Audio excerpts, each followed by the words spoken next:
বেড়া আজকাল ঘুরে বেড়া মোটে লেপড়া হরতেই চায় না। আমাকে দাদা গো আমলে আমাকে দাদারা দেখতাম নদী খাল বিল পাহাড় ঢেঙ্গাই যে লেপড়া হরতে। ও ম্যাম, ওর দাদাই তো আকাশে বিদ্যুৎ চমকাই থাই আলোতে 2-3 দিন বই পড়ে ফেজা ফেজা হয়ে লাগে। আরে দৌড় মিয়া, আর এদিকে মোর দাদা হে রাইতে বিলের চোখ জল হে আলোতে 300 দিন বই মুখস্থ হয়ে দিতে। পড়ছে না কোন মারছে খরচ লাগে। আরে থামো, হোক দি তোমাকে কথাবার্তা। আমার দাদারা দেখে 2-4 এলাকার মানে জ্বলছে, এই জ্বলার আগুনেই আমার দাদা 2-4 জন বই পড়ে লাগছে। আরে রাহো বাপ দাদার পেশাল, মোরা কত কষ্ট রে লেখাপড়া করছি। আরে বেড়া কোশ না, আমার এখনো মনে আছে আমি গড়ির লাইটটা জ্বালাইয়ে লেপড়া হচ্ছে। রাহো তোমার গোল, আমি নিজেই তো সেক্রেটারি আলু দি পড়। আমি সেক্রেটারি আলু দি পড়ি একলাশ পাইছি জানো না খবর রাখ।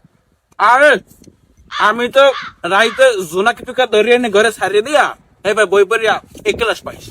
আমি আলহাম সবচেয়ে ডেঞ্জারাস। আমি একটা বইতে আগুন ধরাই দিই আর পাশে 2-3 বই পড়ে সাবার করে ফেলাইতাম।